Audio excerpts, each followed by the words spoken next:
Last night we got the final episode of Daredevil Born Again Season 2, so I figured now would be a great time to rank every season of Daredevil. I'm making this video completely unscripted, I'm going completely off the top of my head, so it might be a little bit disjointed, but I'm going to try. And for the purposes of this list, I'm going to be including the first 3 seasons of Daredevil, Defenders, the 2 seasons of Daredevil Born Again, and Echo. And I'm including Echo just because she is a Daredevil character and Wilson Fisk is the bad guy. Starting with Echo, this gets a 2 out of 10 from me because it's pretty terrible. A lot of people, including myself, was quite hyped for this show because the trailer looked really good and the trailer promised something a lot more in line with the Netflix shows, the Netflix Daredevil shows, and that just isn't what we got. I don't remember too much about the show. I just remember being extremely disappointed. I didn't like Kingpin in it. I didn't understand why, you know, like why wasn't it based in New York? It's just she went home, she met her family, she learned she had superpowers based on the fact that she's a Native American, and then using those superpowers she healed Kingpin's trauma,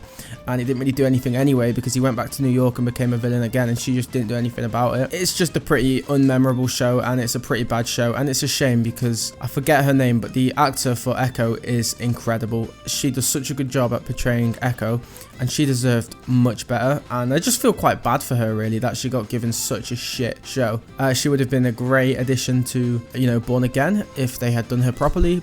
Alright, next we have Daredevil Born Again Season 1 coming in at a 3 out of 10 for me. This season was pretty bad. Even if I ignore how bad the side characters were, I think the main thing that upset me about this show was just how disrespectful it was to the Netflix show.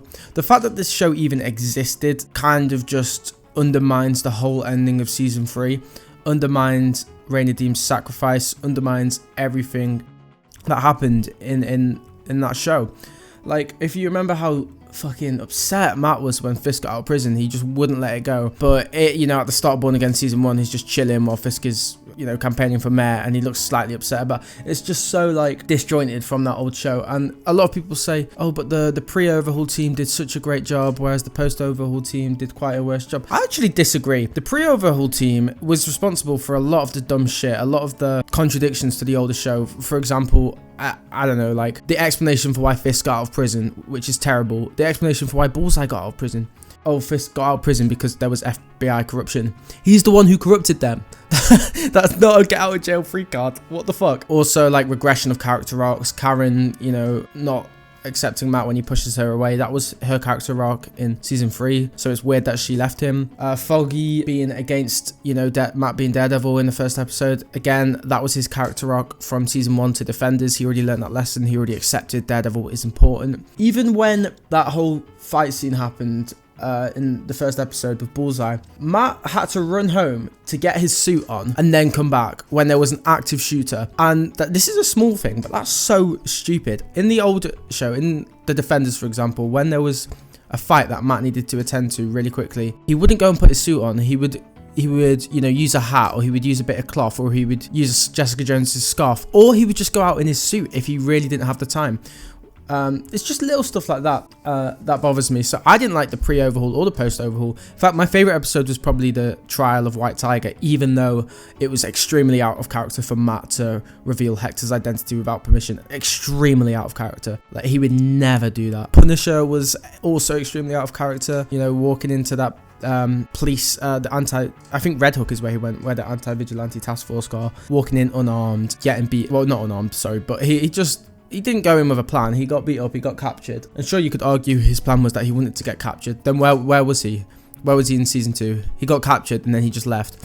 He could have easily taken out all of them if he went in properly. He also could have manipulated them. When they're saying, oh, these guys fucking admire you, be one of us, he easily could have just pretended to manipulate them and then kill them all. Like, he just felt really stupid in that moment. I just didn't like it, okay? I didn't like the side characters. I didn't like the very existence of the show. The very existence of Kingpin being out of prison without explanation or good explanation.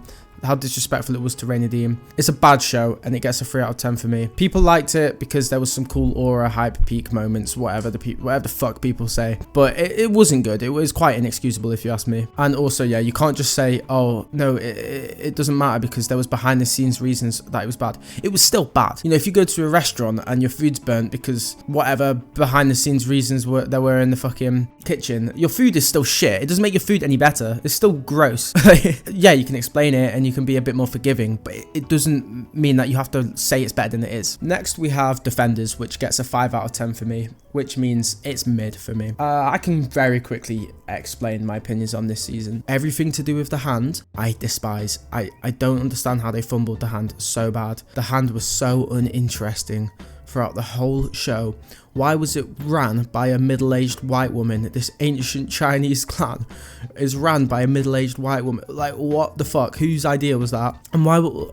I didn't really like Elektra either. I mean, she was fine, but basically everything in the Defenders that is a character dynamic with any of the 4 Defenders, even Iron Fist, I loved.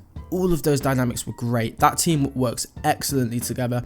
They're also different. They're also unique, and they're also interesting to see them interact with one another. So that part of the show is a literal 10 out of 10 for me, but there's not enough of it, and the rest of the show is probably a 3 out of 10 for me. So therefore, I meet in the middle at 5.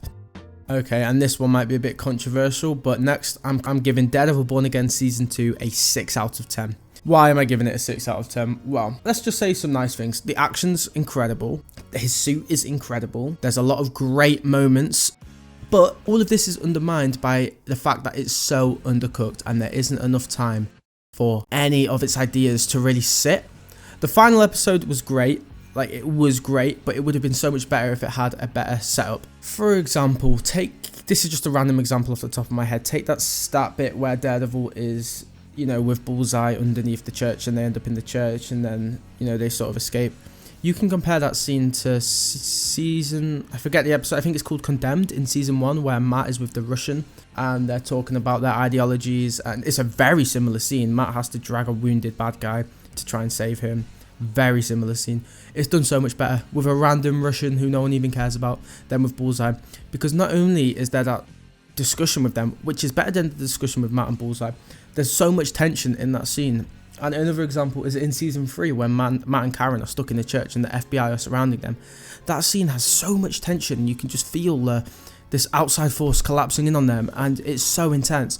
Whereas in Born Again Season 2, they were in a very similar situation, might I add, and all they did was fucking walk out of a door. Like, there was none of that. They had this door the whole time in season 3 apparently. It's so undercooked and it needs so many more episodes. I also thought the legal drama was terrible in this show. Like, not in the sense that it was uninteresting, but it was poorly written. Like, that's not how the law system works. In the final episode, for example, there's a 3-judge tribunal, and one of the judges makes the final decision without consulting the other judges. Also, the arguments Matt and Kirsten were making would never hold up in a real court. One of Kirsten's arguments, she was basically trying to explain why the law is unjust. That's not how you win. That's not how the law works. You can't say, Your Honor, my client's innocent because I disagree with the law. It's just not it just doesn't make any sense. And even just like the stories that are being told on the stand, it's just too dramatic. Not too dramatic, that's the wrong word, but it's too dramatized. Is that a word? It feels like too much of a performance than a legal trial, which is something the old show did so well. It made these legal trials feel real. And some people will say, oh, you know, it's a show about a blind vigilante. It's not supposed to be realistic. But there's a difference between realistic and realism. Sure, I can suspend my disbelief that there's a blind ninja superhero, but the world still has to follow its logical rules. If it sets up a fiction rule, like a blind superhero, it has to be logically consistent with that. And if it follows a real world rule, like the law, it has to be logically consistent with that. And sure, it can alter it slightly to fit a relevant situation, but it still has to make sense. And I would point you towards Charles Soule's Daredevil run. His Supreme arc is amazing. Daredevil goes to the Supreme Court to try and convince them that superheroes should be able to testify in court. And obviously this is an unrealistic thing that is going on in court, but the way they deal with it, the way it's written, is very similar to how this sort of thing would take place in the real world, and it confines itself in these real world rules. So sorry, I went off on a tangent there. I didn't like the legal drama. Basically, I thought a lot of the scenes were undercooked. I thought they could have done, I love Daniel, they could have done so much more interesting things with him. I felt like Daredevil himself as a character, every season of the Netflix show, you had this intimate relationship with Matt. You knew what he was thinking at any given point. You didn't have that in Born Again Season 2. And, you know, after episode 7, I was like, Jesus, even if the next episode is the best episode of Daredevil ever, it can't make the show any better than a 7. And I could be tempted to move the show up to a 7 up on second rewatch, but it just lacks what made the old show so good, which are these quiet moments where you can sit with the characters and where you can sit with the scenes that are happening and just have time to process it before it moves on to the next one. Like, there's so many scenes in this which could be great scenes, but they're intercut. Like when Matt's praying at the church, it's intercut with like 3 different scenes and it just doesn't work. The show needed more time to cook. And even I was so happy to see characters like Brett Mahoney come back, but he didn't do anything. Like, he came back for a minute and just was there. He was just there. Like, what the fuck are you doing? I also thought, kind of at the end with the anti-vigilante task force where Cole North knocked out Officer Powell and then the rest of the officers let all of the rioters in, that just didn't make any sense, because that assumes that Powell was the only bad one and the rest of them were all kind of chill. It just felt a bit weak to me. I also felt some of the flashbacks were a bit weak, slightly mischaracterizing Matt and Foggy. Obviously, like in the old show, Matt was always the one who wanted to do the right thing and Foggy was always the one who wanted to, you know, get money. And you could say, well, this situation was different because Foggy had a personal relationship and Matt didn't like this guy because he was mean to Foggy. And sure, you can work your way around it and figure out an explanation, but the fact that you have to do that means there's some lack in the quality of the writing. Also, the whole Murdoch and Nelson and Murdoch instead of Murdoch and Nelson thing, this show presents as kind of like they only decided to do it then in their flashback episode, but they had decided it at college ages ago. And again, you could say, oh, maybe they were drunk and they forgot, but you still have to like sit down and make up a explanation. I mean, they remembered avocados at law, so of course they're going to remember the thing they said 2 seconds after it, which relates to their future. It's just there's so many things that I have to think about to make it make sense, and if I have to do that, then it's not very well written. So it annoys me. This show had the potential to be one of the best. It just needed more episodes, more time to cook, and it needed to be a bit more tight and a bit more brave too. And I'm upset that we've only had 2 seasons of Daredevil with the status quo where it's Nelson Murdoch, or not even Nelson Murdoch, just Matt as a lawyer, and that's season 1 and season 2 of the OG show. And I'll also say season 1 of Born Again, and season 3 of the OG was not status quo, and season 2 of Born Again also wasn't, because Daredevil was on the run. But we're never going to get one of them again. Daredevil's identity is out of the bag. Marvel have said they're not going to reverse it or do anything like, the Purple Men reversing his identity. So I don't know. I think I need to accept this show isn't made for me, and I need to accept that it's different, and that's okay. And I'm so glad people are enjoying it. It's just not as good as it could be, but that's okay. I've still got the comics and I've still got the OG show, and they're not going anywhere. So I hope we get a bit more better writing in season 3. Anyway, next, coming in with an 8.5, we have Daredevil season 2. A lot of people might think this is quite a high rating, but I have my reasons. Again, simply put, the stuff with the Punisher is literally perfect. It's 10 out of 10. It's amazing. It's some of the best Marvel stuff ever. Episodes 1 to 4 of season 2, are fucking excellent.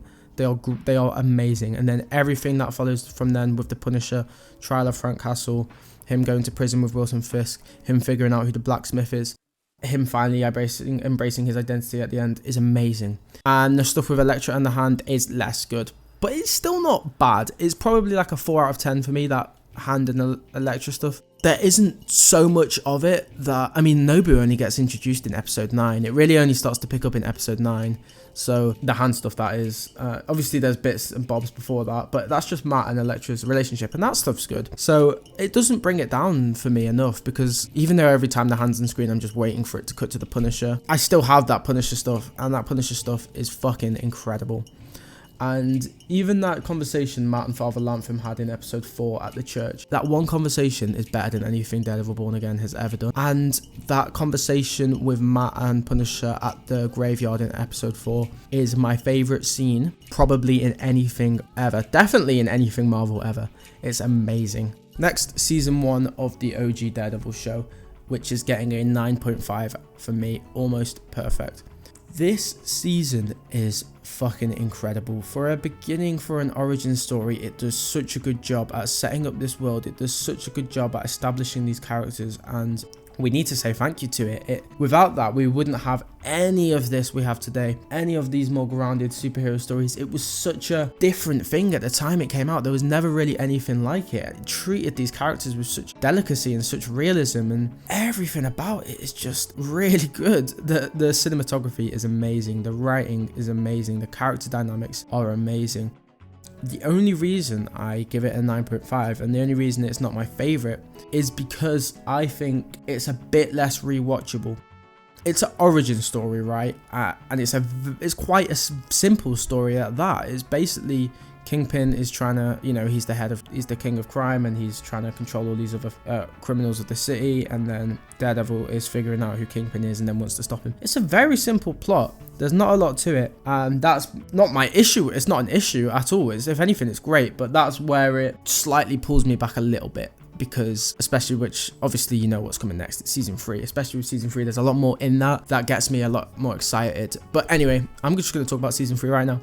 Coming in at number 1, my favorite Daredevil season, with a 10 out of 10, which I will class as perfect. By the way, realistically, it's like a 9.8, but I just round up to 0.5s. I don't want to say a 9.7. It's a 10, it's a 10 out of, I'm just rounding it up to a 10. Anyway, shut up. 10 out of 10.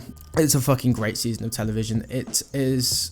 I'll talk about my main flaw with it, actually. The cinematography is just worse than season 1 and season 2 of Daredevil. It's quite grey. There's a few cool shots, but it's not as good as the older season, sorry. Anyway, it's still amazing. It's the most intense season of TV I've watched in my life. Almost every episode from episode 4, I believe, where he fights in the prison. Almost every episode from then, you're on the back of your seat wanting to know what happens. They do such a great job at explaining how Kingpin can manipulate the system, get his way out of prison, which is something Born Again fails to do, if you ask me. They don't show his manipulation like that. Just amazing. Characters like Rainier Deem, amazing. Sister Maggie, she's so good. And Bullseye, they did something so different with his character than how he is in the comics, but man, it fucking works. He's still a psychopath. He's still fucked up. He still can't really empathize with people, but there's something sort of sympathetic about his character. You feel bad for him. It's not his fault what happened, because yeah, he's a psychopath, but that's not his fault. And he had a really good system of managing his life